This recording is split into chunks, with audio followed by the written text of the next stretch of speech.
The real key is you've got to learn to compartmentalize. Create a list. Getting good at prioritizing is an art form. And as you begin to break things down, you can tell yourself, this is what I should be working on right now. I'm focused on this one thing right now. Okay, now that the blinds are opening, we can actually see something. So I keep my clothes right there next to my bed. Keep headphones right next to my bed. That way I am ready to rock and roll as soon as I get out. First thing I do is put my headphones on. I start listening to a book or a YouTube video. Then I would come in, I would brush my teeth. Again, I did all of this earlier because I didn't want to wake up Lisa, but just by way of recreation, that's it. So I would come in, brush my teeth, then I snatch up the dogs, feed them. Then, as of right now anyway, it would be off to the gym. The key part of any morning routine is the order in which you do things. So for me, depending on what's going on in my life, I may prioritize the gym or I may prioritize meditation. But one of those two things is almost always going to come first. It's going to be pretty rare that I don't do that. Now, as the time that we're recording this, we're going into the summer, so right now I'm really prioritizing the gym. Also coming off of the quarantine where I was maybe a little bit more lax, hyper-focused on the business. The gym was something that came a little bit later in the day. The problem is, depending on what your priorities are, and mine is definitely marriage first, then business, then physique, that if something crazy is going on in the business and I'm trying to get things done there, then whatever I haven't done first thing in the morning, it's possible that it just doesn't happen. So right now, because I'm really focused on the gym, even though my ultimate priority list hasn't changed, the reason that we're recording this now is because, as you guys know, I wake up so early that there was nobody to film me doing this stuff. But the way that I think about the gym right now, it's the first thing I do. So I wake up, I put my gym clothes on, I immediately beeline to the kitchen. If I'm completely honest, I feed the dogs, and then I will drink a bit of water, and then I head straight to the gym. I do a pretty simple workout routine. I do a push, pull, legs, and abs. So push, meaning I'm doing chest, and actually I do it in a different order. I do pull, then I do push, then I do legs and abs, then I repeat the cycle. So typically on a Monday, I'm gonna start with my back and my biceps, which are the pull motions. And I do that because historically I have had my back has been weaker than the rest of my body. So I'm prone to getting injured if I don't really take care of focusing on my back and my core. When I do that, then I can avoid injury. When I don't, then I run into problems. And this is one of those guys from a health theory perspective. You're going to have injuries, like let's take the lower back. And you're gonna think that, well, I couldn't work out or I couldn't deadlift because I have lower back pain. Now, you need to seek somebody that can actually walk you through how to do this safely, because deadlifts in particular can be a risky thing. But I promise you that if you haven't at least explored that getting strong is the answer to your pain, that working out, even though it seems like the riskiest thing you could do, is actually the thing that's gonna solve your problem, then you haven't even begun to explore potential remedies. So many of the problems that people have are not from working out, they are from working out in a way that creates muscular imbalances, or where you're just not working out enough to get strong. I have a hypothesis. It's a hypothesis. I could be wrong, but man, in my own life, I am so arrogant about the following thought. If you have lower back pain, it is for exactly two reasons. Reason number one, your diet. It's an inflammation problem. Change your diet and suddenly back pain reduces so dramatically. This is from experience. Number two, you're just not deadlifting enough. You've got to get your legs, your glutes, and your lower back strong. And of course, there's the echo, so then your abs better be strong. So you've got to get that whole chain of things strong. Every time my back is hurt, one of two things or both have been true. My diet has been off point, so let's say it's the holiday season, I'm going a little bit crazy, all of a sudden I'll notice, whoa, I have pain in my lower back, but it feels like nerve pain. So I'm like, what is going on? And then number two, I haven't been deadlifting. When I am religious about my diet and I am religious about deadlifting, my lower back pain is exactly zero. So as somebody who has experienced lower back pain that doesn't feel diet related, it doesn't feel related to working out. In fact, it feels dangerous to bend over and pick things up. So I'm like, whoa, what's going on? Maybe I'm just getting older, whatever. And the punchline every single time to unwind that has been get my diet on point, low inflammation, meaning I'm eating whole foods, which we'll cover in the diet section, and then to deadlift consistently. Now, personally, I deadlift, brace yourselves, 5 days a week. It's gonna be way controversial. So let me tell you how I do it and why I do it. So first of all, I'm deadlifting lightweight, high rep always. I used to focus on low rep, heavy, and it felt awesome, it was so cool. I don't do it anymore. I'm worried about just from a longevity standpoint. That just could be because I'm not doing it well. I'm super open to that reality. But now what I've realized works extraordinarily well for me is low weight, high rep, and I do a single set 3 days a week, and I do 2 days a week where I do multiple 3 to 4 sets. So that I have found works incredibly well. And when I reduce that to say 3 days a week, which I've tried, I just find every now and then I'll feel a little twinge in my lower back. Something to explore. Okay, so let's finish going through the pull, push, legs, abs. So on the pull day, I'm doing things from my back, I'm doing things from my biceps, anything that's a pull. Now I separate my legs, so you could certainly say that your hamstrings are a pull, because they are, but I isolate that to leg day just to make sure that I give my back proper time. I do 4 exercises to 1 back to bi. So I do a lot of back exercises because I found if I'm trying to strengthen my bis, which look cool, but if I'm focused on that, I end up hurting my traps or my scalenes. So by focusing on my back, especially my mid back, keeping that strong, then I can work out my biceps. But if I just focus on my biceps, I end up getting injured or just really tight, really uncomfortable. So that's really important. Then on push days, I'm doing chest, I'm doing triceps, I'm doing shoulders. And by grouping those up, you're taking advantage of the compound movements. So when you're working your back, you're also working your biceps. When you're working your chest, you're also working your triceps and your shoulders. So by grouping those up, you're hitting them really comprehensively on that day. And then legs obviously speak for themselves. So I'm doing quads, I'm doing hamstrings, I'm doing calves, and I'm doing abs on that day. Not everybody groups them like that, but that's been very easy for me to remember sort of where I'm at in my cycle, to make sure that I'm hitting everything. And of course, within those days, I will vary the exercises that I do from day to day. But, so for the back, you have, a dozen or whatever different exercises that you're gonna rock through. Same for my push day, same for my leg day. Although if I'm honest, I'm far less varied on my leg day. Keep that pretty basic. But by doing that, you're making sure that you're hitting all the different little muscles in different ways so that you don't get prone to a muscular imbalance, which I've struggled with pretty profoundly. Partly just out of laziness, because I like to do very simple things over and over and over, so I don't have to reinvent the wheel every day. But yeah, that's my workout routine. I've stayed on that routine, which explains why I don't look like a bodybuilder, but I've been on that routine now for 10 years.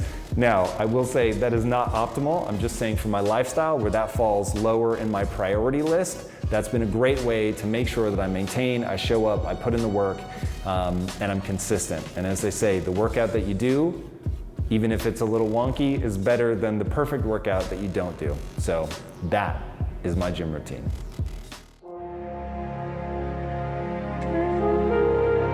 Meditation is one of the most important things that I've added to my daily routine. I'm not joking when I say that, I always say it saved my life. That's probably a bit of hyperbole, but whoa, did it keep me from getting myself into real emotional trouble in the hardest periods of my life and the most stressful, where there was the most on the line. It was so comforting to know that I was never more than 45 minutes away from total equanimity. And the only way for me to achieve that is through meditation. So meditation is a critical part of my daily practice. It is really simple. So I do what's called just breathe meditation. So I'm gonna take my shoes off here. Any couch will do, anything that's comfortable, any chair, wherever you're gonna be comfy. And I sit just in a nice, simple cross-legged style in a position that I think I can maintain. Usually I can maintain sitting like this for about 20 to 30 minutes before my feet start going numb.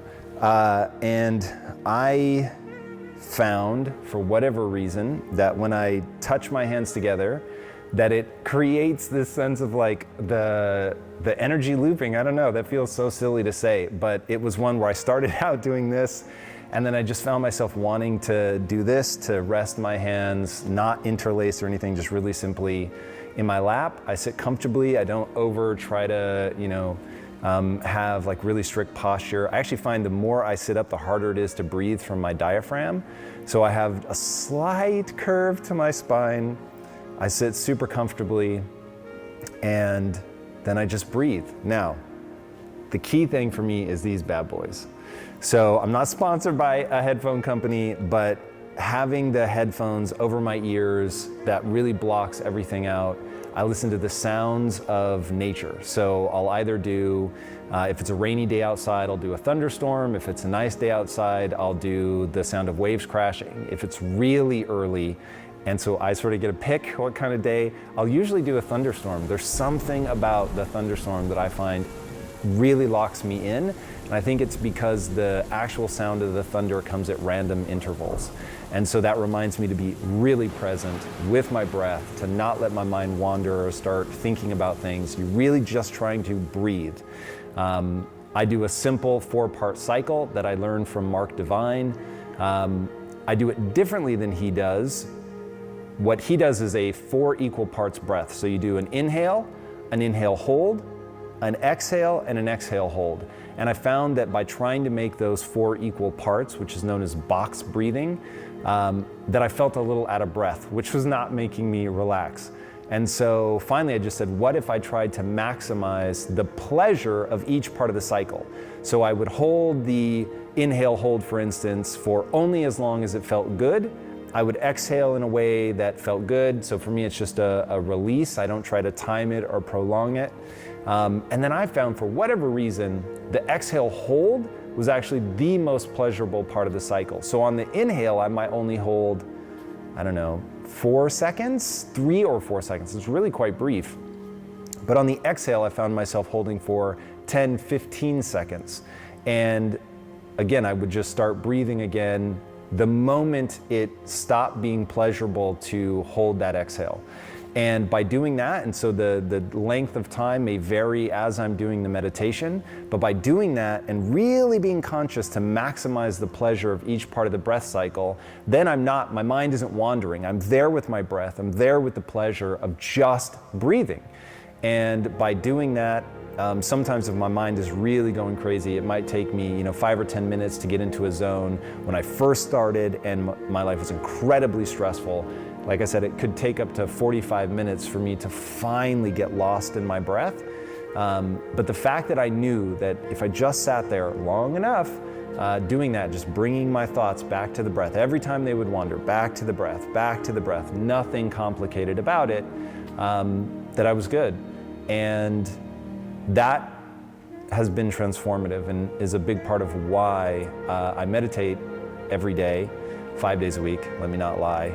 I'd only meditate on the weekends if I was really in a stressful situation. But it's really a game changer. So I put the headphones on, I use Calm, the app again. I'm not sponsored or anything by them, it's just what I use. And I make my selection and then I meditate. And so I'll let you guys see what a quick cycle looks like, and we'll take it from there.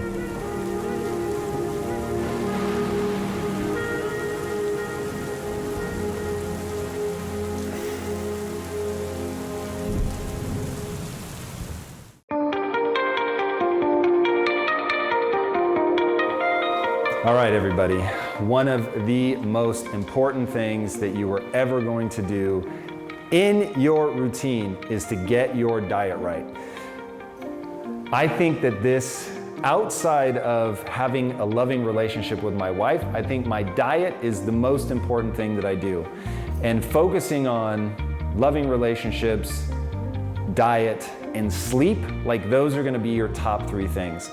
So getting your food right is critically important because This is the easiest way for me to anchor people around why diet is so important. So first of all, you literally are what you eat. Literally, at a cellular level, you are made of the things that you consume. So every cell in your body is from something that you ate. So let that one sink in. And then on top of that, the largest nerve in your body, known as the vagus nerve, 85% of the signals traveling on that nerve are from your body to your brain, not your brain to your body. So we all have this illusion that we are this consciousness that controls everything, when in reality, the two work in concert, and that the vast majority of the signaling is coming from the body. So your microbiome is a huge thing. And when you dysregulate your microbiome by eating things that cause disruption, then you're now getting all these signals that your brain is forced to interpret. Okay, this is one of the, read Lisa Feldman Barrett's book, How Emotions Are Made. All of the things that you feel, whether it's happiness, sad, anger, frustration, hopelessness, all of that stuff, is your brain interpreting the signals that it's getting from your body, from the outside world. And once you understand that emotions come from the body first, and then your brain goes, hey, the last time that I got these sensations from all over my body, what did that mean? And then your body, or your brain, assigns a story to that feeling. And now all of a sudden, when you have a dysregulated microbiome and the microbiome is crying out for this, that, or the other, all of a sudden your brain adds a story. And I'll give you an easy one, anxiety. In my own life, I will tell you that I've struggled profoundly with anxiety, only to at first think this is entirely in my head, and then finally to realize, no, this is largely, how largely? This is again a hypothesis, but I have a gut instinct that anxiety is probably 90% your diet, and then 10% what you're thinking about. Meaning, what you think about is stepping on the gas. But if there's no gas in the gas tank, then you're not gonna go anywhere. And by dysregulating your microbiome through the things that you eat, you put gas in the gas tank of anxiety, and then your thoughts step on it, boom, there's plenty of gas, and now you're off to the races. So I'm not saying that your thoughts aren't important or what's going on in your life isn't important to triggering anxiety. I'm saying it won't escalate the way that it does if you are eating a diet that keeps your gut flora nice and happy. So that's something I think a lot about. Now we're filming this at just before 9 a.m. and I'm still in a fasted state. So that's a really important part for me in terms of how I live my life, is I intermittent fast every day, 7 days a week, 365 days a year, even on Christmas, I'm gonna intermittent fast. That's the one thing that for me I've found is so profoundly impactful. It's one of those that, oh my God, would there have to be some compelling science that would make me move away from how it makes me feel, how it allows me to maintain my body composition, and how, I actually discovered how profoundly impactful intermittent fasting is during Christmas. Because I found that if I woke up, because during Christmas I can eat whatever the hell I want. I'd let myself totally go crazy. And I found that I would get an upset stomach if I didn't leave big gaps in between when I ate. But if I left big gaps, I could actually get away with eating cake, cookies, ice cream, chips, literally whatever I wanted. But I had to leave, say, 18 hours gap between my feeding window, or eating in a, what would that be, a 6-hour feeding window. So as long as I left 18-hour gaps between when I was eating, then I was A-okay, and it was absolutely wonderful. So I average probably about 17 and a half hours a day, 7 days a week between my feeding windows. I might shorten that a little bit on the weekends, but you're still looking at something north of 14 or 15 hours on the weekends. So that truly, that lets you know that some days I'm doing 19, 20-hour windows, so that over the week it averages out to about 17 and a half hours, and that's year-round. That's really impactful. Now, my diet itself, I eat, in fact, let's see if we can just take a peek into this will give you a pretty good idea of exactly what things look like. So, irony of ironies, I won't put them on blast, but I used to drink a lot of diet sodas And what I found was that I can literally correlate that to my anxiety. So even though I have some in the fridge, I might have 5 in a year. So very, very rarely do I have that. My mainstay is eggs. I eat a lot of eggs. I eat a lot of ButcherBox. So those, full disclosure, I am sponsored by ButcherBox. But let me tell you, I've had a relationship with those guys for a long time because of the grass-fed, grass-finished nature of their meats. I would not have believed that that matters 10 years ago until Lisa went through what she went through with her dysbiosis, which ended up putting our lives on hold for a year. It was absolute insanity. And so seeing how all the things we had to learn and do to get her back on track, I realized that what your food ate really does matter. So you have to be really thoughtful about that. So I eat a lot of eggs. That's definitely my mainstay. I eat a lot of beef, but all grass-fed, grass-finished. Wild-caught salmon. I eat a lot of sardines. That's my mainstay from a meat perspective. And then I'm eating a lot of green leafy vegetables, kale, bok choy is a personal favorite, collard greens, green beans, asparagus. If I'm out, I'll do broccoli, but I almost never cook broccoli for myself, even I'm not sure why. But that is, and carrots. I eat a lot of carrots. Whether that's good or bad, I'm actually not sure, but I will say that it cures my sweet tooth. So my big thesis with food is whole food only. So Monday through Friday, I don't eat anything that I can't recognize from its natural state.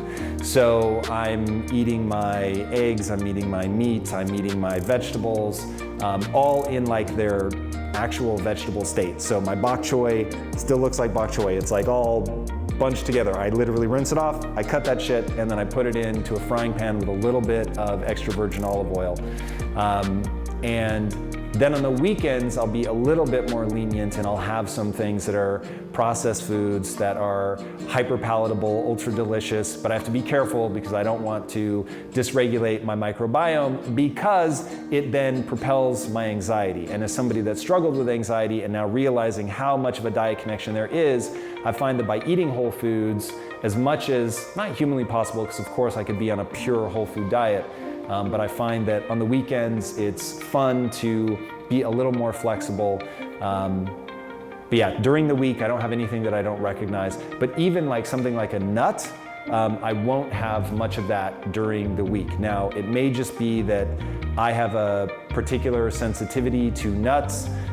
It may be that over the years, because of all the different diet things that I did when I was younger and didn't know anything, didn't even know the microbiome existed, and then taking antibiotics, that I just created enough dysregulation in my microbiome that I am now sensitive to them. But I find that that's not perfect.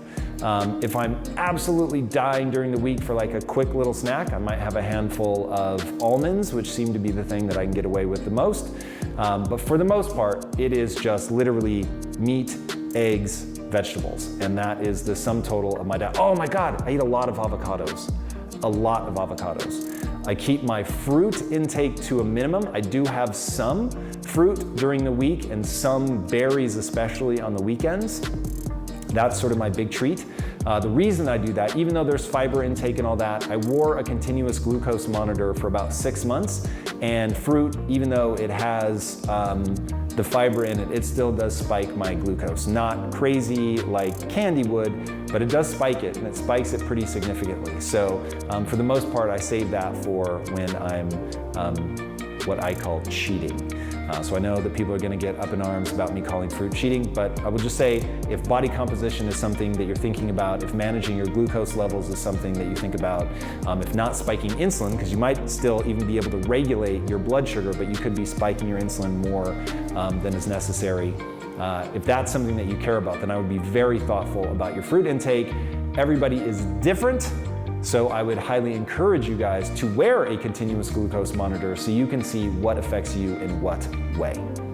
All right, that's my diet when I break fast, which I will probably do about 9:30 today because I eat my last meal. This is gonna freak some people out. I eat my last meal at 1:30 p.m. So my window today will be from about 9:30 to 1:30, and then I eat literally nothing except water is the only thing that I will intake. In fact, we should talk about caffeine. What is up, my friend? Tom Bilyeu here, and I have a big question to ask you. How would you rate your level of personal discipline on a scale of 1 to 10? If your answer is anything less than a 10, I've got something cool for you. And let me tell you right now, discipline, by its very nature, means compelling yourself to do difficult things that are stressful, boring, which is what kills most people, or possibly scary or even painful. Now, here is the thing. Achieving huge goals and stretching to reach your potential requires you to do those challenging, stressful things and to stick with them even when it gets boring, and it will get boring. Building your levels of personal discipline is not easy, but let me tell you, it pays off. In fact, I will tell you, you're never going to achieve anything meaningful unless you develop discipline. All right, I've just released a class from Impact Theory University called How to Build Ironclad Discipline that teaches you the process of building yourself up in this area so that you can push yourself to do the hard things that greatness is going to require of you. All right, click the link on the screen, register for this class right now, and let's get to work. I will see you inside this workshop from Impact Theory University. Until then, my friends, be legendary. Peace out.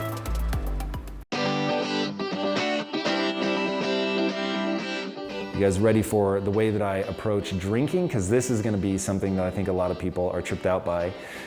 So I eat in that narrow window. I have my last meal at 1:30, so I'm hard to invite to dinner. And then I stop drinking caffeine at 1 p.m. and I stop drinking water in any meaningful quantity at 2 p.m. Now I find if I do that, I sleep through the night. If I drink later than that, then in any sort of meaningful amount, then I'll wake up in the middle of the night and need to pee. And then once I'm awake, it's much harder for me to fall back asleep. So that's something that I use to manage my sleep. I drink mostly carbonated water. I find that it fills me up. I won't be too surprised if somebody comes out with a study at some point though that's problematic. So I'm just sort of holding my breath waiting for that. But as of right now, I feel good. When I drink it, I don't experience any problems that I recognize. How about that? So that, and then I do have a little bit of caffeine. So what I do is I mix, this is really gonna trip people out. I mix these two things. Again, I'm not sponsored by any of these people. This is just what I do. So nitro coffee, caveman coffee. It's, I think, 3 espresso shots in 1 can. So what I do is I save another can so that I always have 2 cans going, and I pour out a third into an empty can, and then I pour a third out, I know, but I pour a third out. So in each can, I only have a single shot.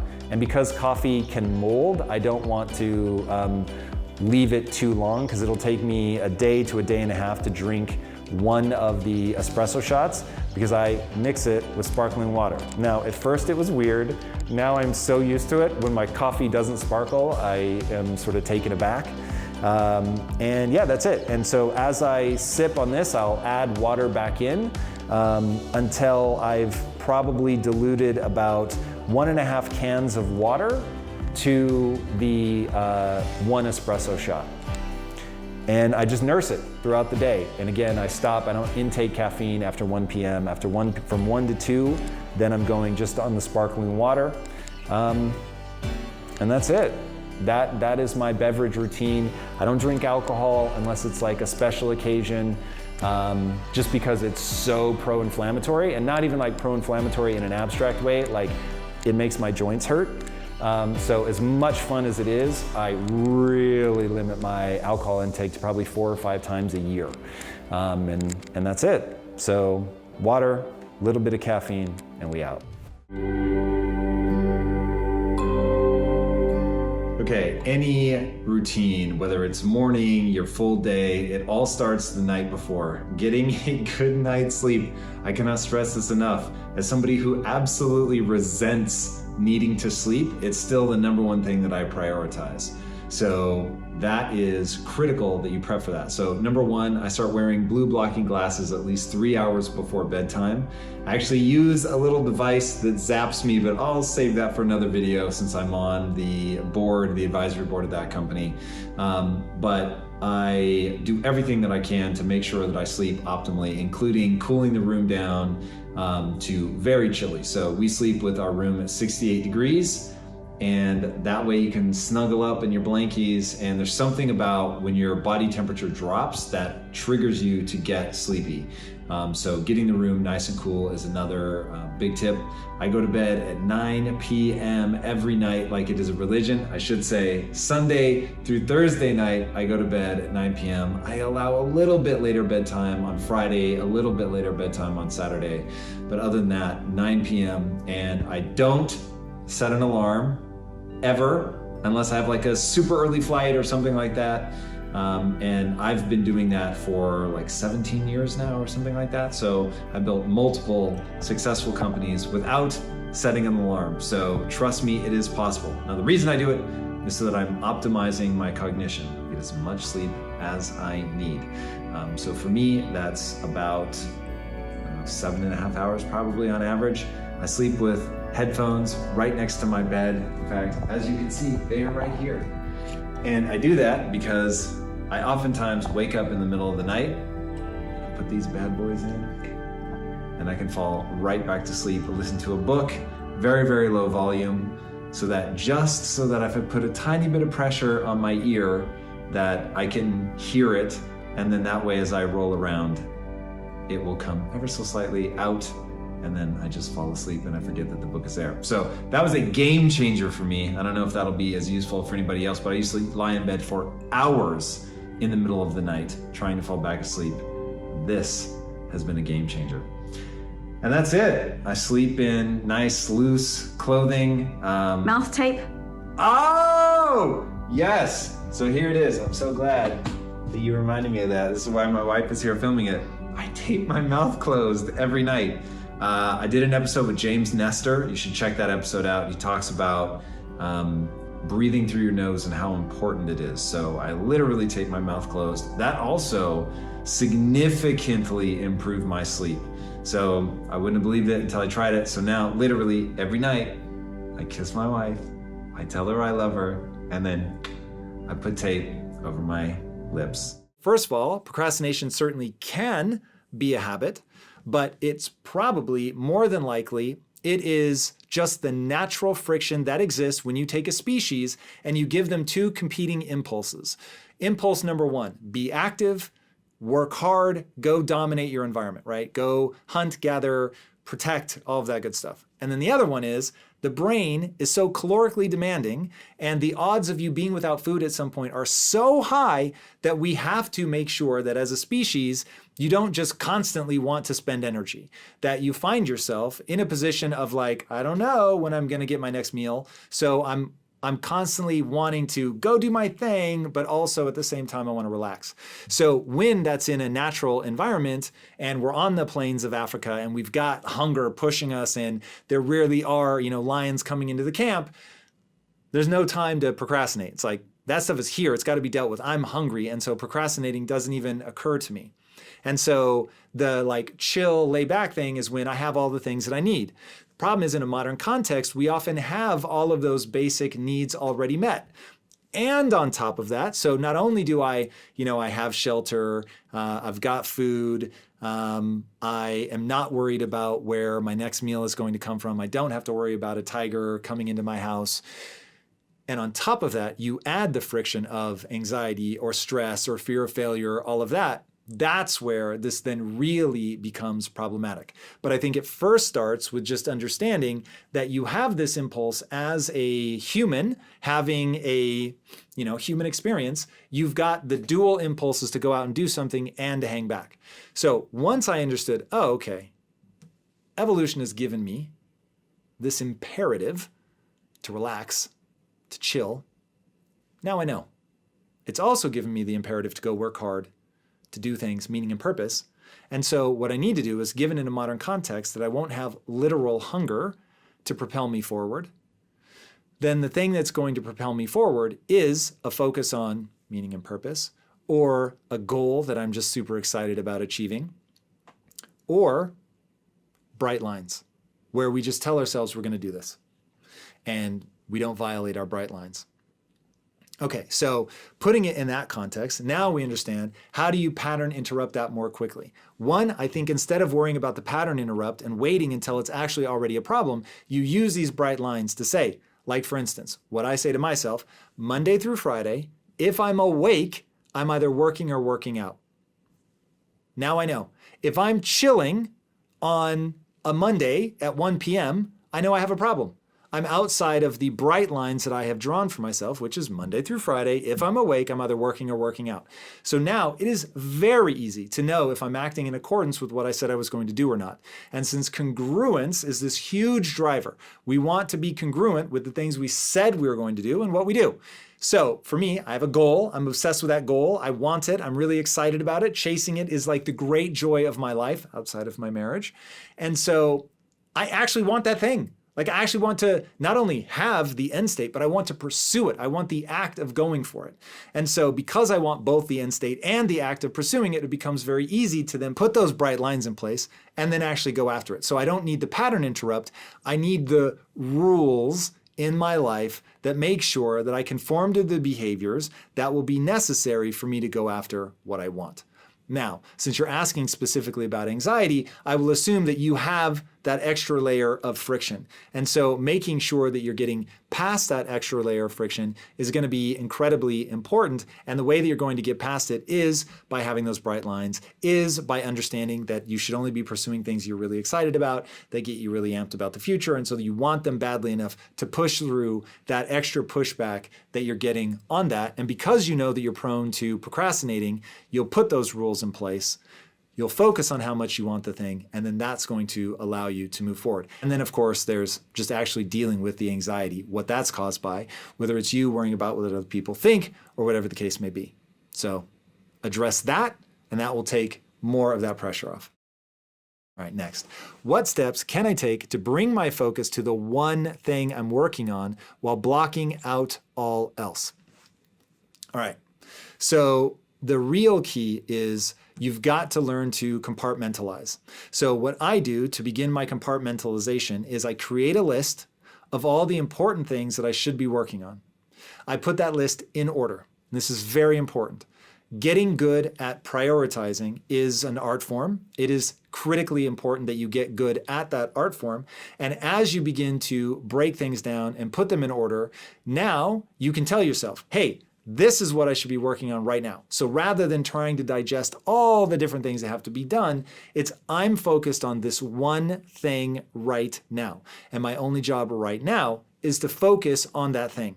And so by not letting your mind wander, and this meditation is very good at bringing your focus back to the breath, which teaches you to bring your focus back to whatever. So I've got a lot of things, many things competing for my attention, but I know what my important things are. I'm working on the number one thing right now, let's say. And so, this is my entire world. And if I find myself wandering, I bring myself back. Now, part of the reason that I can invest so heavily in that is because I have the belief that that's the most effective way to work. So, since behaviors follow beliefs, you want to make sure that you put that belief in place, which is true, by the way, that you can do everything that you want to do, just not all of it at once. So everything has to be done sequentially. You can't do everything at the same time. And this is why you have to prioritize things out. So if we know that multitasking is actually a myth and that you can put people in brain scanners and what you're seeing, people who seem like they can multitask, what they're doing is called rapid switching.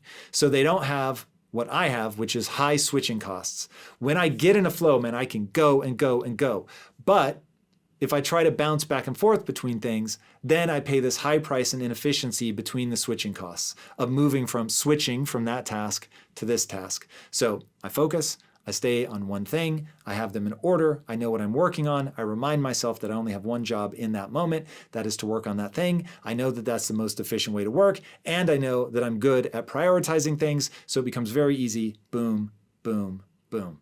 And then you just hold yourself accountable to actually doing that. Practice makes perfect. You might have a difficult time in the beginning. Start meditating if you need to train yourself to come back to the breath over and over and over, and then you can just apply that to whatever you're working on. Come back to the project. All right. I'm currently working on 3 awesome projects. Right now, I'm struggling with shifting from one to the next. My urge is to work until I drop and then crash. My world and health start to fall apart when I do that. Any suggestions on steps that I can take to manage my hectic workload? Okay, so first of all, you're gonna need some rules. So we don't wanna work until we crash. That doesn't make sense. So we're gonna take that off the table because that's like running a marathon and saying, I'm gonna run the first mile at a 4-minute mile pace and then whatever, the rest will take care of itself. That doesn't make any sense. You're going to end up burning out and odds are that you're not going to end up finishing. So you want to be very thoughtful about, okay, I've got this big project. It's going to take, most projects take a very long time. The shorter projects merely are feeding into a bigger project. So assuming that this is going to take weeks, months, or years, it doesn't make sense for us to just go, ignore all the signs that we're reaching a tipping point, go, oh God, crash and burn, right? So we need to understand, what are the signs? Is it that you stop having fun? Is it that you start losing sleep? Is it that you no longer want to eat? What are the signs of the early overstressed, where we're now going into a point where it's not stress that like keeps us in the fight and going, it's beginning to deteriorate us. Okay, when we get that signal, and maybe we measure it in hours per week, in fact, that might be a very easy way for you to tackle it. Like I know that for me, 93 hours a week is a rate that I can sustain for the rest of my productive life. I don't know if that's 40 years, 50 years, whatever. But I've been doing it now for 20 years. It's very easy for me to hit that pace when I'm doing it towards something that I love and care about. Okay, so if I know, hey, I'm working 100 hours, 110 hours, I know I have a problem. I know I'm now in sprint territory, and I know that I need to be consciously working to dial that back, because working that much is going to be deleterious to my health, which means it will be deleterious to my cognition, which means now instead of working 93 hours and getting 93 hours of productivity, I'm working 110 hours and I might be getting 70 hours of productivity. That is a very bad trade. So you want to be super thoughtful about just the realities of your cognition and what's happening on a biological level when you make those kind of choices to just push yourself beyond reason. So I would start making, rules. Is like Lisa has rules about what time she stops during the day. So unlike me, who, if I'm awake, I'm either working or working out Monday through Friday, Lisa has earlier times that she's gonna quit. Now, she still works an obscene amount, but she knows if she doesn't quit a few hours before going to bed, she's gonna have trouble sleeping. So then remember, doing less is always an option. Now, I'm the go hardcore, the push guy. I love hustle porn, all of that. But I'm telling you, nothing matters more than fulfillment and joy. And if you're burning yourself out and you're stressed and you're crashing, that's not joyful. There's no fun to be had. Way better to back off. Remember that doing less is always an option. Meaning you shouldn't feel bad if you're doing it less. You shouldn't be beating yourself up or kicking yourself. Just be honest. I'm doing less and I'm doing it for this reason. And as long as you're being honest with yourself, hey, I'm doing less because I don't want to crash and burn, which wouldn't make any sense because the punchline of life is not success, it's joy and fulfillment. That really is success. So once you really wrap your head around that, then it should become very easy to feel good about yourself when you're sincerely moving towards your goal, but being respectful of enjoying the ride. Since getting there cannot be guaranteed, but the struggle is guaranteed, what we're trying to optimize for is struggling well. And part of struggling well is knowing when to back off. So check yourself. If you think that you might be not pushing hard because you're just being a little lazy, you want to procrastinate, you're going to have to be honest with yourself about that. But once you recognize the difference between, you know what, I just need the day off. I'm feeling burned out and I'm just lazy and I don't want to work any days. Like as you begin to figure that out within yourself, then you'll get to a point where you'll completely trust yourself. When you know what, today I need to go easy, because you leave it all out on the field on all the other days, it's very easy to let yourself off the hook.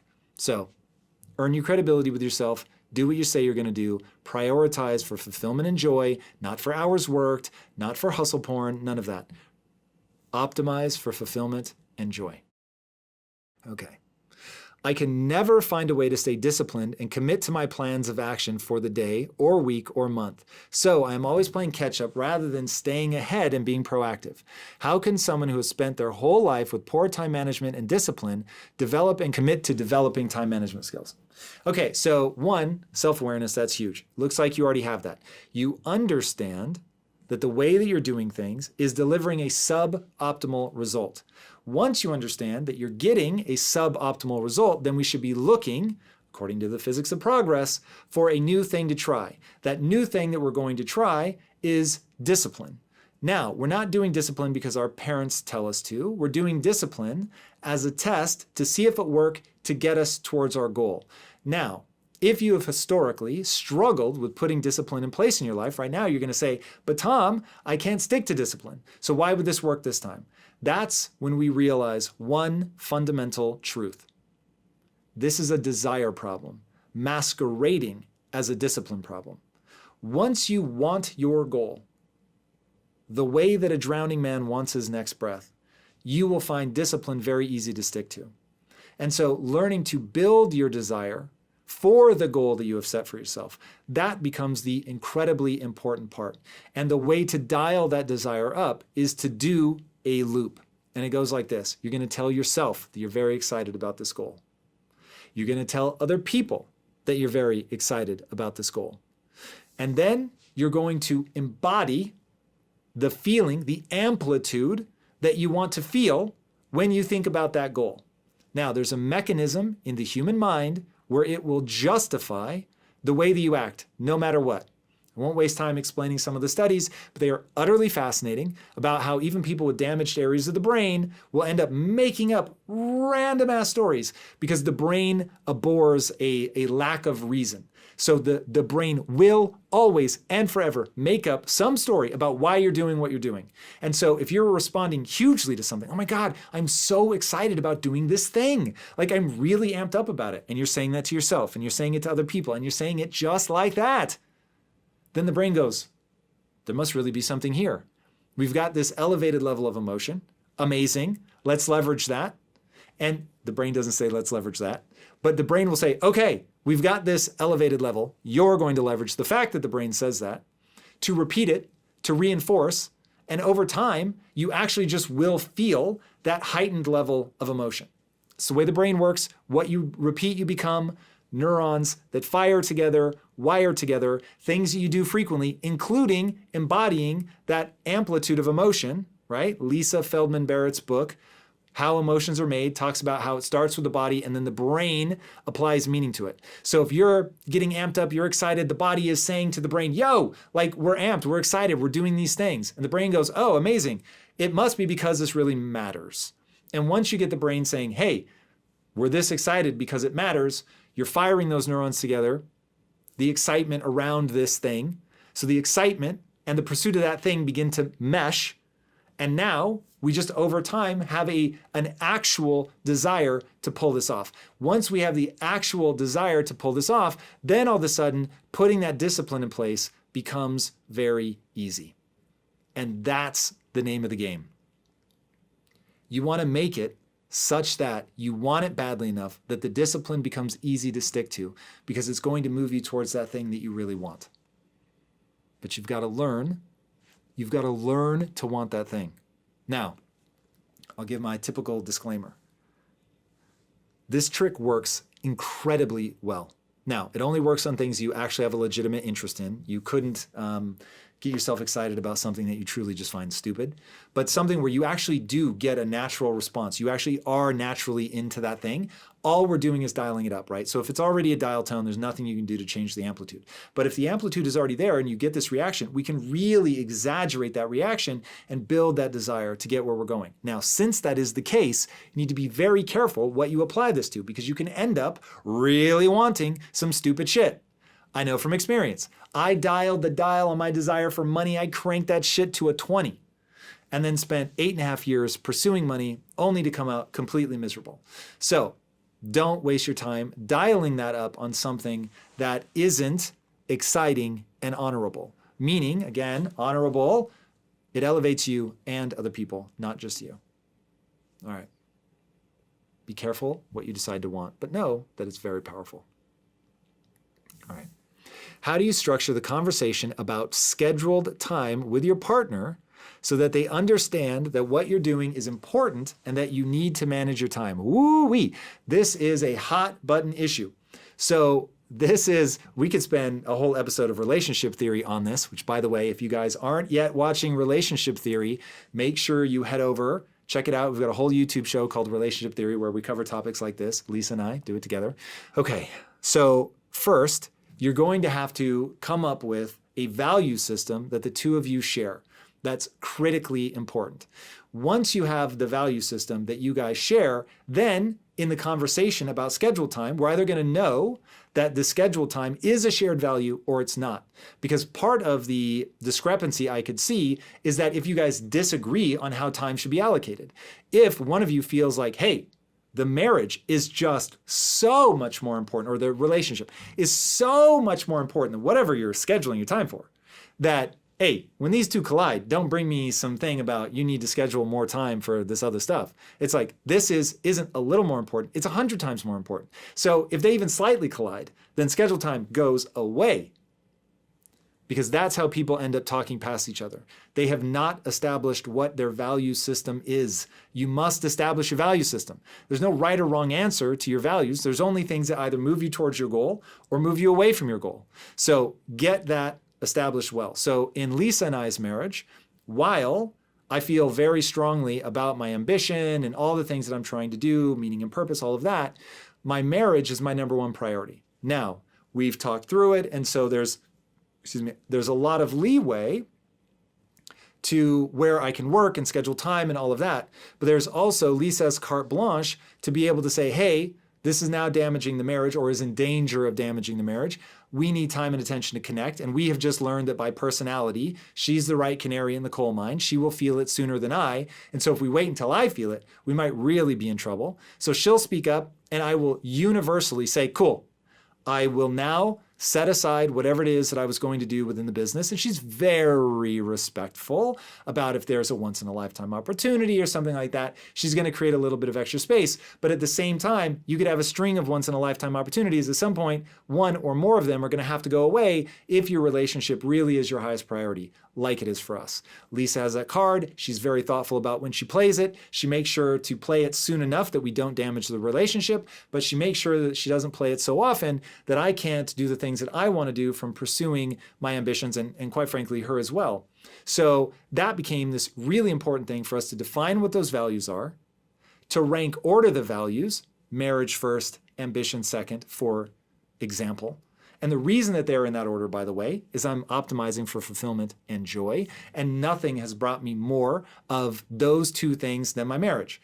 Business is amazing, but nothing has brought me that level of just like deep meaning, purpose, connection, that I'm working hard for something that serves something bigger than myself. You know, my relationship, my marriage, my family. It's incredibly potent in a way that nothing else is. And so really putting that first and prioritizing that is critically important for us. And so we've got those value systems laid out in order and our roles in terms of navigating that. So come to an agreement on what scheduled time means. Make sure that the other person feels super empowered to play a card if they think that it's now getting out of hand and beginning to damage the relationship or get to a point where it's untenable for them. You need to be incredibly respectful of that, right? Because you want this relationship to work. You don't want the ambition to just steamroll over that human connection, which is so important for all of us in our lives. All right, that's the key. Get to the real issue.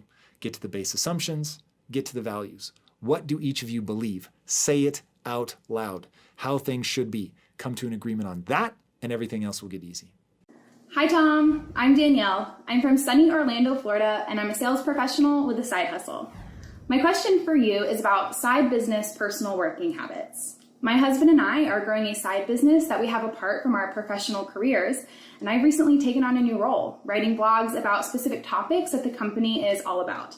My husband already has his personal working habits in place since he's been working on the business for years. I, however, am finding it hard to work this new role into my current daily habits and routine. Not because I don't enjoy working on the business, it's just hard for me to get started and stay productive. So what advice do you have for me when it comes to getting started and building personal working habits that will last and ultimately change my life? All right. So the thing that I love is that you're using the word build, because that's exactly what we're going to be doing here. You're going to construct what you want your life to be. You're going to break it up into different hours and segments so you know when it's go time, and then you're going to build rules into your life that mandate that you show up during those times. So I have a whole host of rules in my life. They can be small, simple rules like I get out of bed in 10 minutes or less. They can be more profound and impactful rules. And I have a rule in my life where Monday through Friday, if I'm awake, I'm either working or working out.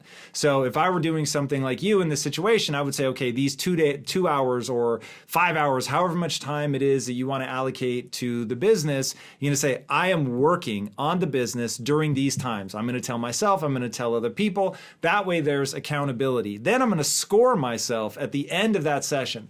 Did I show up? Did I start when I said I was going to start? Did I go hard the whole time? And I'm just going to give myself a rating every day depending on where I'm going, how I did that day. Was I distracted? Did I have flow? Was it a great day, a bad day? And by doing that, I'm going to hold myself accountable so I can see over time, did I show up when I said I was going to show up?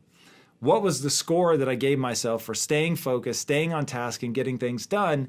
And then the third thing, to really make this stick, you've got to find a way to be excited about what you're doing. And oftentimes when people come and they say that they're having trouble making a new habit stick, the reality is they just don't want it badly enough. And when you realize that that's not an indictment on you as a person, that's a simple statement about the fact that desire is a process. So there's very few things in your life that you just sort of automatically are excited about. Most of the things, if you really want to kick ass at something, you've got to build a ton of energy into getting excited about that thing. Now, that comes in a couple different forms. Number one is your why. Why are you doing this? So it might be, hey, my husband and I were really excited about this. This is going to be our path to freedom, and building something with him, like this means everything to me. And I couldn't be more excited, more honored to be working side by side with my husband to build something, to show each other what we're capable of, to take care of each other, to, give ourselves what we need to build a family, whatever. You're going to make that why. You're going to say it. You're going to say it with enthusiasm. It's what I call embodying what you want to feel. So if you want to be excited, when you're telling other people, when you're even talking to yourself, when you're talking to your husband, you're actually going to let yourself get hyped up. There's a mechanism in the brain that says, whoa, hey, we're all hyped up about this. It must actually be worth being hyped up about. And it becomes a self-reinforcing loop. So we've got our why. And then we want to make sure that we're putting the identity into it that we want to get out. So if we want to be the kind of person that shows up and works hard, then we say, I'm the type of person that shows up and works hard. And you're going to lean into that and the why that you have with your husband. You guys are building something, you're excited about it, you're telling other people, you're embodying it, and now you've got the identity statement of I'm the type of person that does this, I see this through. And you repeat that cocktail over and over, over and over, and following it up with that score, and all of a sudden over time, and it will take time because it is a process, but over time you're going to stick to it because it means something to you and your husband. You've got the rule about showing up. You're rating yourself on how you did that day. You're feeling good on the days that you killed it, and you're reminding yourself to dig a little deeper on the days where you don't. And I promise, if you just work that process over and over and over, 2 weeks, a month into this, it's just going to be second nature. You're going to be showing up, you're going to be excited, you're going to see it through. And that's it. Just work the process. All right, who's up next? Hi Tom, I'm Nima. I'm a business strategist and a mindset coach. My question today is about cold showers. I know that you're a big fan of cold showers. I am as well. I want to understand the exact process that you do it. Do you start with a cold shower right away when you step into your shower? Do you do it in the middle, or do you finish off with a cold shower? How many minutes do you usually go for? And do you think that you use purely willpower to do it on a daily basis, or does it actually become a habit and in a sense easier to do so? I personally think that it doesn't really physically become easier to do it, but mentally one can gain the strength to do it on a daily basis, hence as a habit. I would like to really hear your thoughts on the topic, and thank you very much for your great show.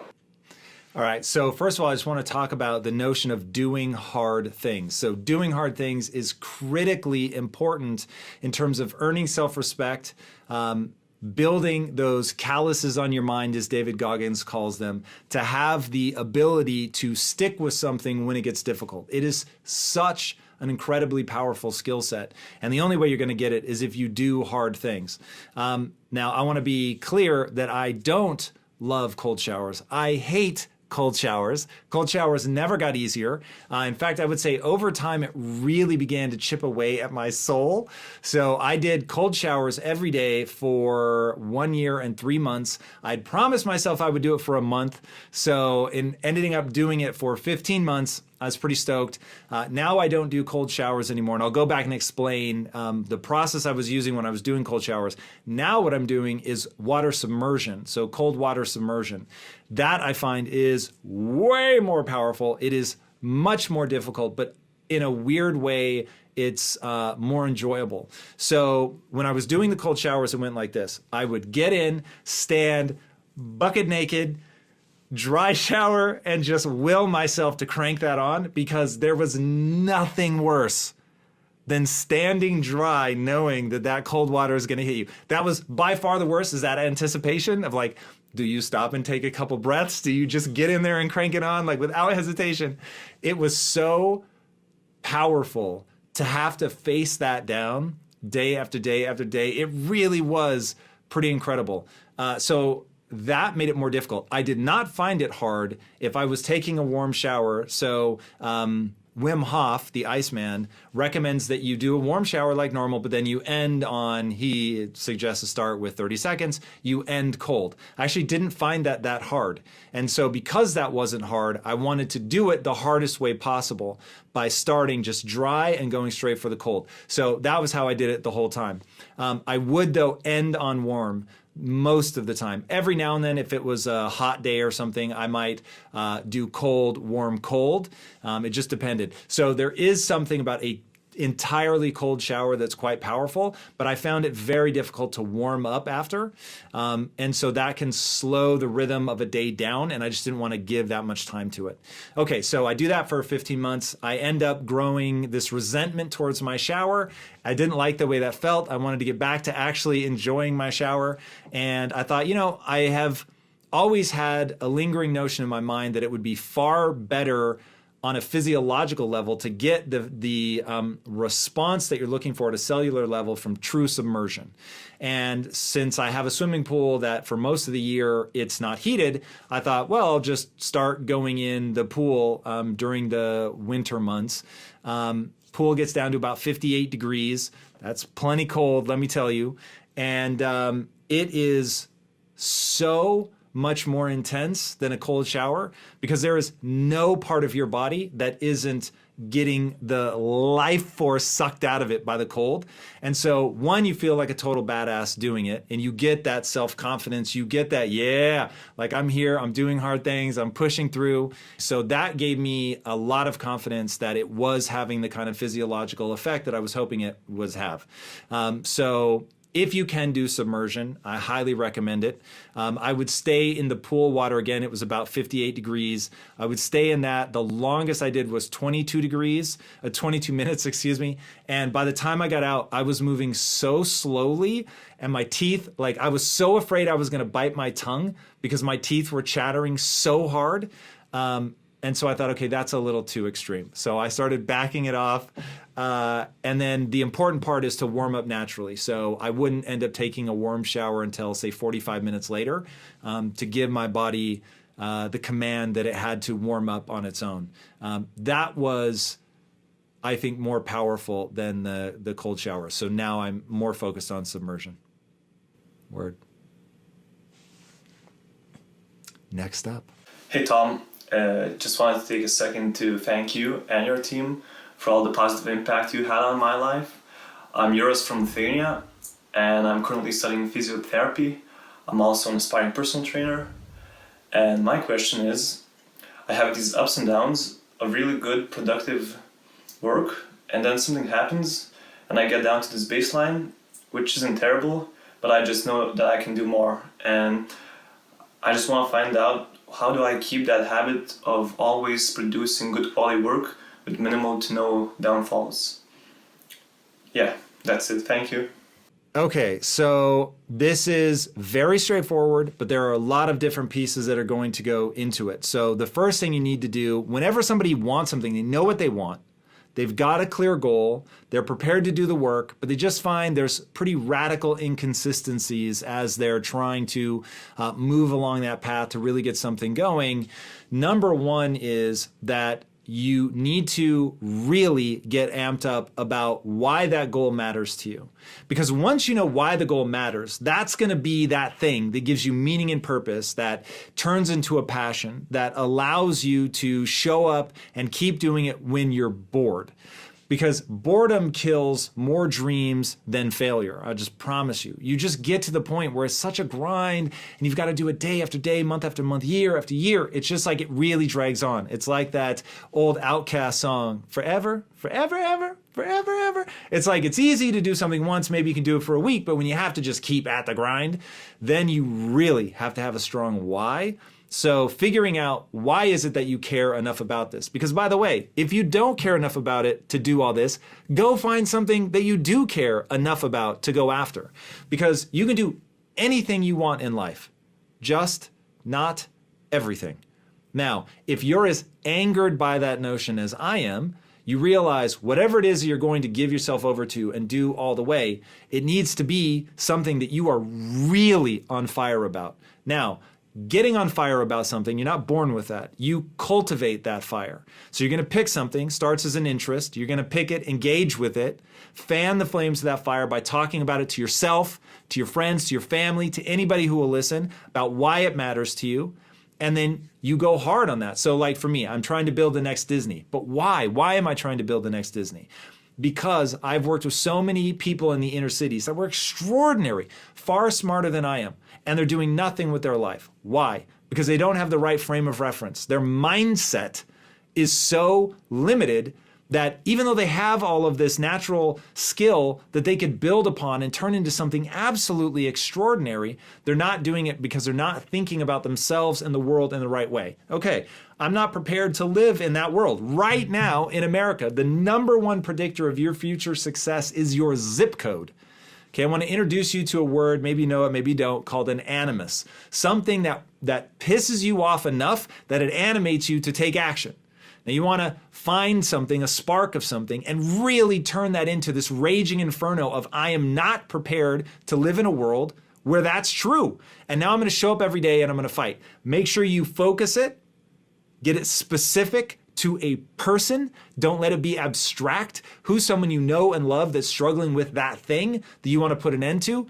Do you have a mom that's struggling with depression, a brother that has massive anxiety? Whatever the case may be, there's something out there that animates you, that you want to fix, and you attach that to a person that you love and care for. Why? So that on a Friday at 2 a.m. when you're exhausted and you're bored and you know you need to show up and have the discipline to see this through, you don't want to be thinking in the abstract.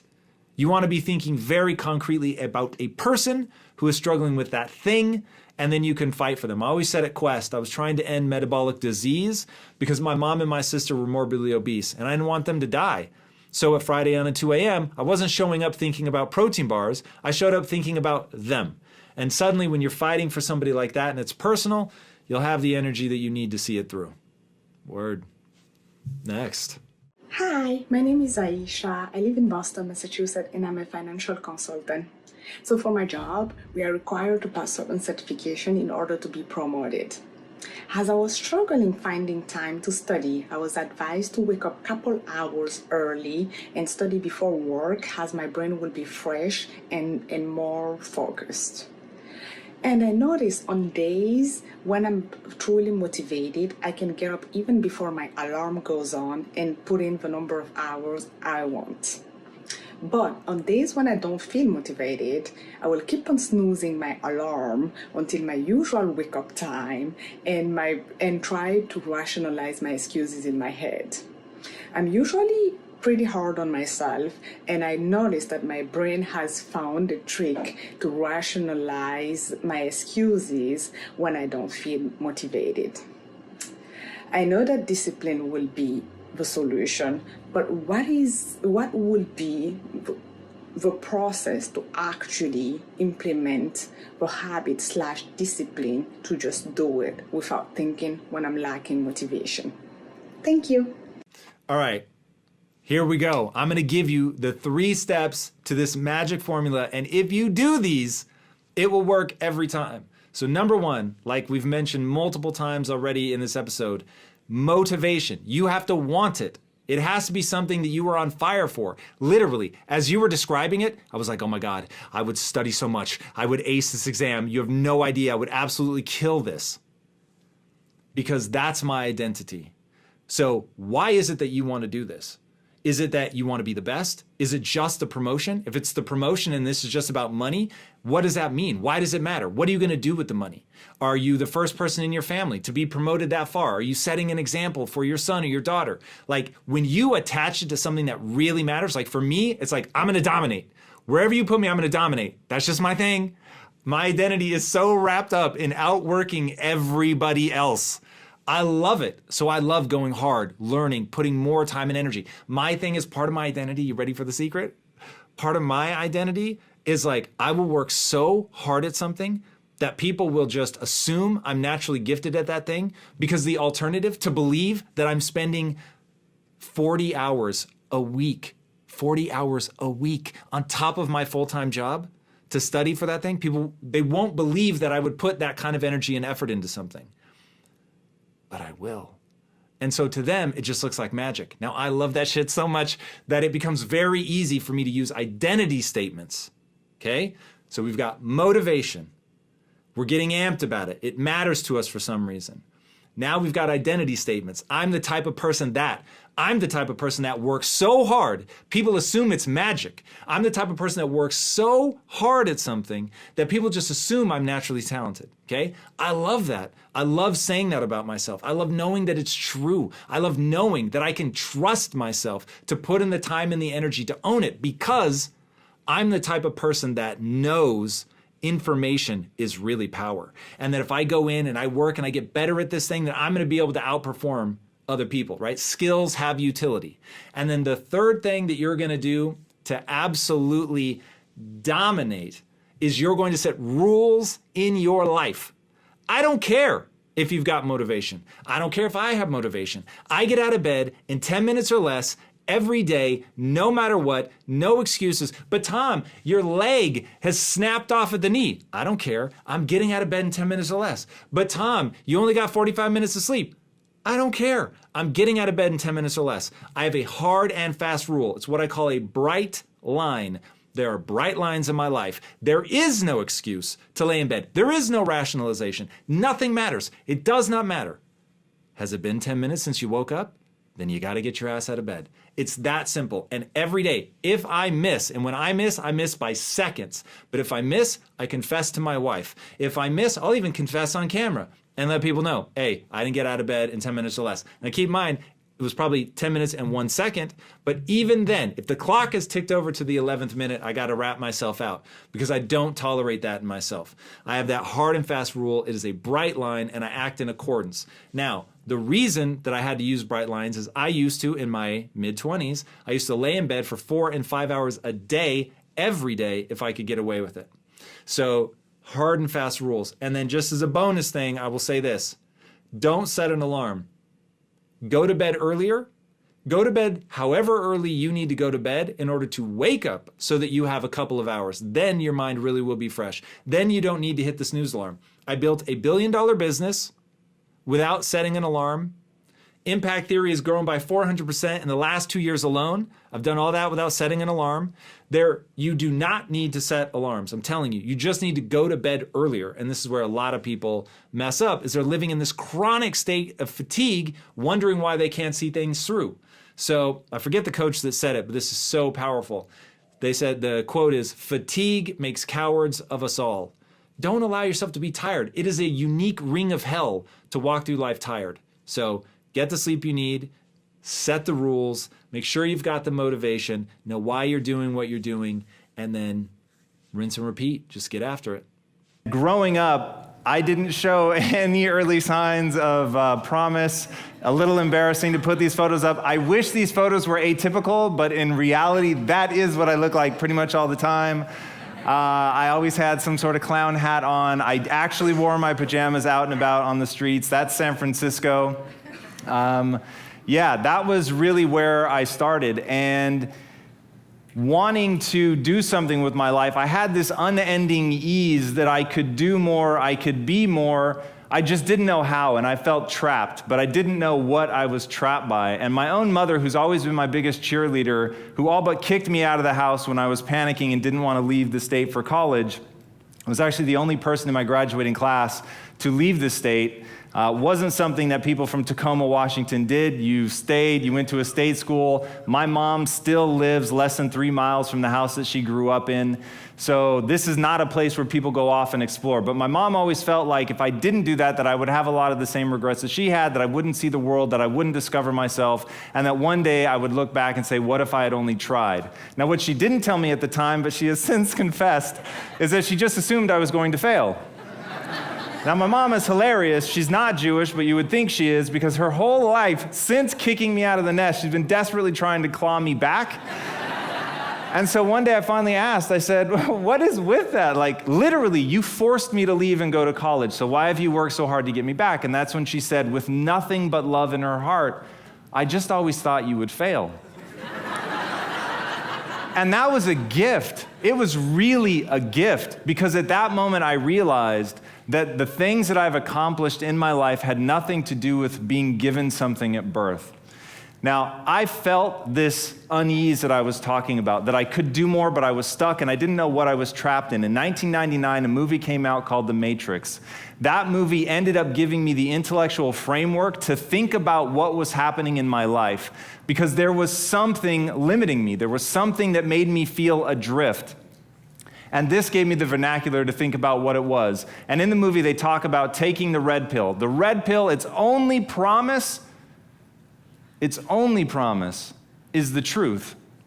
That's it. It's not saying that it's going to make things better. It's simply going to reveal the way that the world really is. And that, for me, was incredibly intoxicating. And I took the red pill intellectually, and what I began to realize is that the mind is the matrix in and of itself. Now, there's people that'll debate whether we actually live inside the matrix, whether we're actually in a simulation, and it's a fun conversation, but I honestly don't care about the answer, because I can tell you right now, today, in this moment, I promise you, the matrix has you. If you guys know David Foster Wallace's concept of this is water, to a fish, water is so ubiquitous it ceases to exist. Now, we all have that same thing, and it's playing on us, and it's keeping us from becoming who we want to become.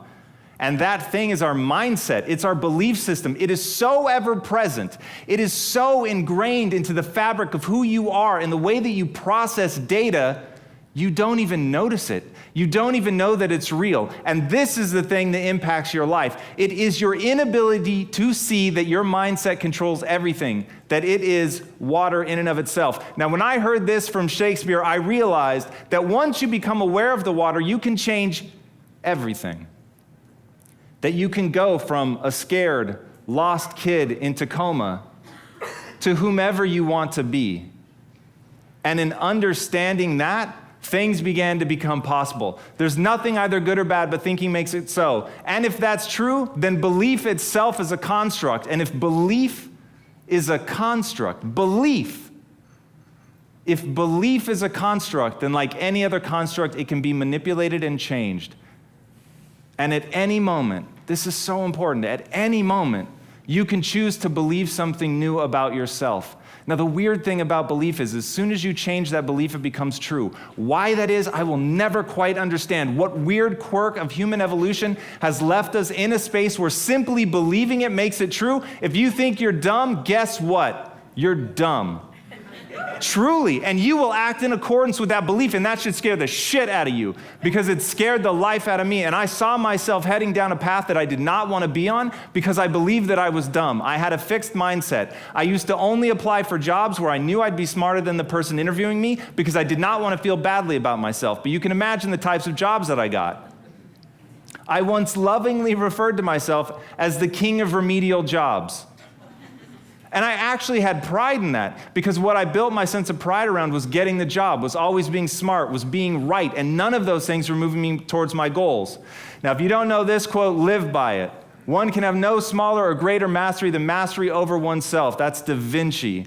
Da Vinci did amazing things with his life. I wanted to do equally amazing things with mine. And if that's the game that we're playing, if I can construct my belief system, if I can choose at any moment to believe something that's more empowering than I was believing the moment before, and that will actually find its way into my actions, allow me to do things that I couldn't do the moment before, then it's like that moment in The Matrix where Neo realizes he knows Kung Fu.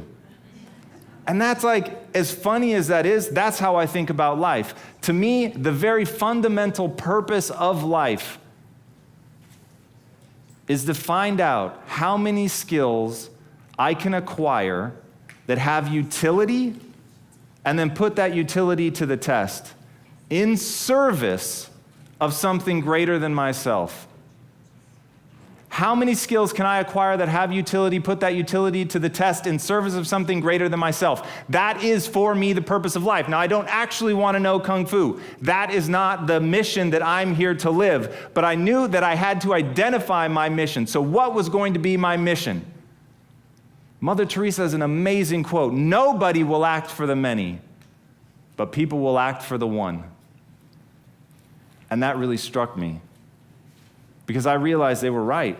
I was looking at this global pandemic of ill health, and I wasn't moving into action, but thinking about my mom and my sister, or the uncle I had who ate himself to death when I was 12 years old. That made me want to act. Now, at the time I began thinking about what my mission was, my partners and I were running a technology company. That technology company was not mission-based. It was designed to make a lot of money. And we were making money, and we were winning awards, and we were standing in this beautiful conference room overlooking the Pacific Ocean, and I turned to them and I said, I'm completely miserable. And there I was, living the cliche of money can't buy happiness, which is pretty ironic, because I'm a guy that actually understands the power of money. Money is the great facilitator. Money can make things happen. It's powerful. It has true utility. So how then, as it's going through my fingers, am I not able to find fulfillment? And the reason is that fulfillment exists outside of all of that. Fulfillment has to do with the last part of what I believe the purpose of life is, and that is to exist doing something in service of something greater than yourself. And if you're not able to tap into that, then you're never going to get that fulfillment that you want in your life. This is the central tenet by which I believe everyone should live. You can create yourself. In fact, no one else is going to create you. But if you forget that you're in water, if you forget that the Matrix has you, if you don't realize that everything you believe is a choice, everything you believe is a choice. If you forget any of that stuff, then you will not be able to make yourself into the person that you want to be. Man cannot remake himself without suffering, for he is both the marble and the sculptor. That is, it gives me the chills even now to think about that, to know that if I want to become the person that I want to become, I am going to pay a price. And to me, the question that we all have to ask is, who do I want to be? What do I want to become? And how high of a price am I willing to pay to get there? And I will pose to you that the people that you most admire, the people that have achieved at a level that you want to achieve, they are no different than you. They simply know what they want to become, and they're paying the price to get there. That's it. Right now, between me and the person I want to be, between you and the person you want to be, there is a gap of skill set, and that's it. But once you know your mission, and once you believe that you can accomplish anything you set your mind to, then you can do the extraordinary. Now for me, getting out of that space of being lost, of not knowing what I wanted to do with my life, it all came down to needing to earn credibility with myself in very small incremental ways. This is me 60 pounds ago. And I knew if I was going to accomplish anything in my life, I was going to have to get control of my mind. Now, ironically, there's two ways to get control of your mind. Way number one is directly going to the mind, which can be very scary, can be very daunting, very ethereal. It's ephemeral, it's hard to grab onto, it's hard to touch. But way number two is through the body. And so I decided that my kung fu was going to be to get very good at developing my body. And in that process, I was going to learn about nutrition, which would allow me to help my mom and my sister. In that process, I was going to earn credibility with myself, and earning credibility with yourself is so important. Do it in micro ways. For me, just showing up to the gym every day was a micro victory. I said I was going to do it, and I did it. Now, you have to understand, I hate working out. So for all of you crazy people that get an endorphin rush from running, I hate you all. Running for me is like being stuffed into a meat grinder. There is absolutely nothing pleasurable about it whatsoever. So whatever neurological thing you guys get that you've been blessed with, I have not been blessed with that. So for me, showing up in the gym sucks. Eating a bowl of ice cream is awesome. And so getting to a better place for me was a totally different journey. Thank you. And what that was just showing up every day and putting in the work. It was reading about human metabolism and understanding how what I eat impacts my body. It was earning a little bit of discipline every day, knowing that, well, I did it yesterday, I can do it again today. It was not eating something that I wanted to eat. And most importantly, and if you're taking notes, write this down, it was about changing my identity. Because at the end of the day, identity and values drive behavior. Amen. Preach. Identity and values drive behavior. So if you want to make a change, you have to change your vision of who you are. You have to begin telling yourself a different narrative. And the narrative you tell yourself about yourself is everything. And if you tell yourself that you're a scared, undereducated kid from Tacoma whose family has never accomplished anything, let me tell you what you will become. A scared, undereducated kid from Tacoma who never accomplishes anything, because that's what you believe. You tell yourself that story enough, and it will become real.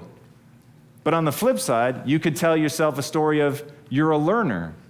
You learn faster than most people. You're willing to put in more work than most people. You're willing to read more books than most people. You're willing to spend an inhuman amount of time every day improving your mind simply by getting new ideas into the system. And that you will admit that you're wrong faster than anybody else, that you won't let your ego get in the way. And you tell yourself that story over and over and over. So when somebody comes and tells you how stupid you are, that you're just a dumb kid from Tacoma, you go, you're right, that's amazing. Thank you for pointing out that flaw, because now that I'm aware of it, I can improve it because I'm the learner.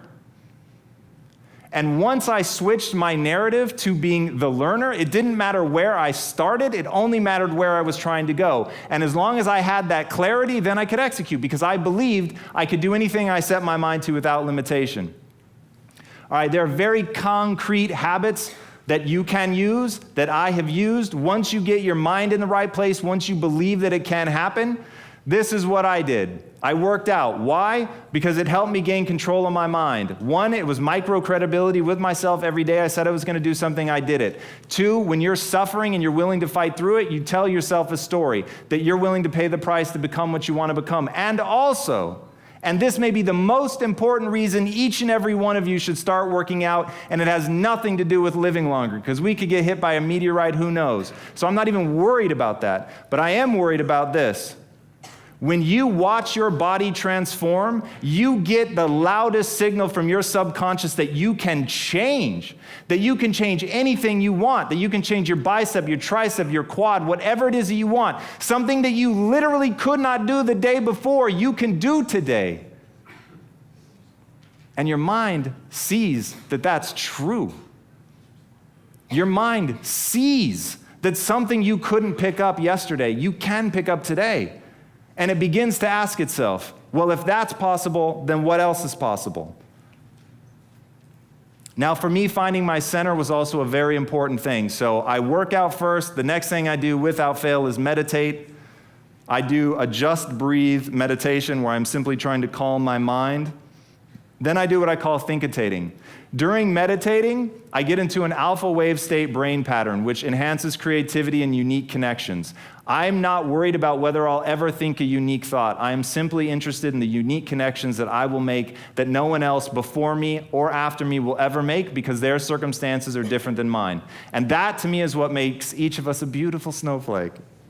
Is we're all going to make connections that other people might not make. And so during thinkitating, I take advantage of a problem I'm trying to solve, I smash it together with my alpha wave state, and I see what comes out of it. I read obsessively, because I believe in one simple math equation: ideas in equal ideas out.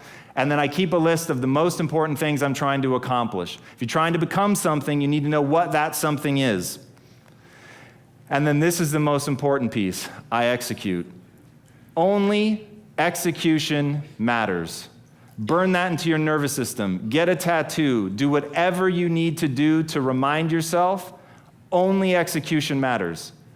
Thinking about it, feeling good about it, those are awesome. But if you have a vision of something you're trying to do, become, whatever, and you don't execute against it, and I don't need you to want to build a big business. If you tell me you want to be the greatest parent of all time, then I'm going to ask you, what are you doing to execute on that goal? What are you doing? How do you define it? What are your deliverables? What are the metrics by which you're judging yourself? And by the way, if you don't want a grand goal, you don't need one. But then say, what I'm trying to do is get centered. I'm trying to experience happiness. Even that, you can begin to look at ways that you can improve that. Now, I very much subscribe to the theory that the human animal is an active species, meaning it will forever be moving forward. I think that's a good thing. It's one of the most exciting things in my life. And I have 3 fears. 1, brain damage. That freaks me out. 2, losing my wife, because damn, that woman's cool. And then 3, I don't ever want to feel like I've hit the end of what I can do. I always want to feel like there's something more that I can learn and grow into. So keeping in mind, execution is how you get there, no matter what your path is. All right, it always starts with having very, very clear goals. From there, this is the secret sauce to executing. This is the thing that you need to do with your mind. There's an entire talk that I give on this one slide alone, so I'm going to go fast. We've already talked about values and identity drive behavior. Ego is a must. And I know when we talk about meditating, we talk about transcending the ego, and maybe it's possible, and maybe I just haven't been able to do it. But let me tell you how I've leveraged the ego that I have. I believe people commit suicide when they no longer believe that they will ever feel good about themselves again. Now here's the scary part. I think that's a reasonable reaction. The only problem is it's a lie. And if you know the Buddhist teaching, there's an amazing phrase: this too shall pass. Whatever you're feeling, whether you're feeling great or whether you're feeling terribly, it's going to pass. But if truly you could never feel good about yourself ever again, why would you want to go on? Even serving other people, you do it in part because of how beautiful it feels. So helping people understand that that will pass, that there will be something beautiful again waiting for them, but that what you build your self-esteem around, what that ego is tied to, is absolutely critical. Because if you tie it to being right, if you tie it to being good, if you tie it to being pious, if you tie it to anything that is fragile or tenuous, it can go away. And then your ego is damaged. And then the psychological immune system kicks in. And then you start making really weird choices. So build your ego around something positive. Build your ego around something that is truly anti-fragile. Something that's anti-fragile is not something that's resilient. Resilient things are still defined by their breaking point. Their breaking point just happens to be far away. Anti-fragile is the more it's attacked, the stronger it gets. I used to pride myself on being right. I used to pride myself on being smart. Bad news is, I'm really not that bright, and I was wrong all the time. Really. And the thing, Lisa Nichols, are you here? Oh, God, that woman's in this place somewhere. She gave me some of the most powerful words I have ever heard, and they have stuck with me. You do not get to make me extraordinary as an excuse not to succeed. When she said that, I was like, I really wanted to, though, Lisa. You're special. There's something you have that I don't. And when she said that, I thought that's so true. Whenever you look at somebody that's been successful, do not allow yourself to make them extraordinary at your expense. You're capable of whatever it is that they're capable of. But it comes down to the mental constructs that you're going to have to build and leverage in your own mind in order to do something great. So I switched my self-esteem from being right and being smart to being the learner who was always willing to admit that he was wrong, identify the right answer, give credit to the person who thought of it, and put more energy behind it than anyone else. And that became my driver. Now, what did I do with that driver? I turned that change in attitude, along with my co-founders at Quest Nutrition, into building, as Vishen said, the second fastest growing company in North America, valued at over $1 billion. Every financial dream I'd ever had in my life come true. But at the end of the day, the only thing that mattered had nothing to do with the money. And it had everything to do with, we set out to build a business around value creation. We set out to actively ask one question: what would we do and love every day, even if we were failing? And that, for three very different reasons, ended up being attacking the pandemic of the body, trying to help people live a more beautiful life. And there were times where putting that value first meant that we did things that were less profitable. There were times where we put that value first and it was outright stressful to the company. But that was the driver. And that was the thing that actually allowed us to grow, because people could feel that this company was different. They could feel that we weren't after the sale. They could feel what we wanted was to help. And in today's world, leading with that, as you guys know if you're at this conference, can have tremendous rewards. The original title of my speech was Helping the World is Big Business, or Saving the World, I think. Saving the World is Big Business. But after meeting you guys, I realized we needed to talk about something completely differently, because you guys know more than most, it's not about the money. So what is it about? It has nothing to do with who you are today. Don't worry about that. I'm not very interested in the person that I am today. I am a far cry from the person that I can imagine and the person that I've promised myself that I will continue to work to become. So it's not about who you are. It's about who you want to become and the price you're willing to pay to get there. I never intended to tell anybody, because I went from getting up on time and waking up on time to shaking up my entire life. Because when you understand the power of a 5-second decision, and you understand that you always have a choice to go from autopilot to decision maker, everything in your life will change.